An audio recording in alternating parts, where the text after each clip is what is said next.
bu dee nag joxe asaka ci weeru koor waxtu ba nga war a joxe asaka dafa agsi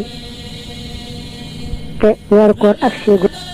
doo sañ ni day xaar ba weeru koor ma door koo joxe ndax ci weeru koor la tuyaaba ji gën a bare doo sañ a yéexe asaka ja faw danga koo war a joxe kon waxtu wi jara asakaal moom bu agsi rek dañu war a taxaw temb ci joxe ko duñ ko sañ a yéexe ci genn wet bu fekkee nag waxtu wi jara asakaal gannaaw Ramadan lay doon kon ñu ne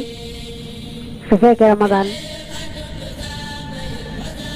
ne ca loru am ca aajo daa bari mu daal di gaawe joxe asakaam ci weeru koor wa dana ci am tuyaaba ju rëy rëy ndax booye na yaar joxe asakaam ci weeru koor wa ak it fekk ñu ko doon jox ñu loru ja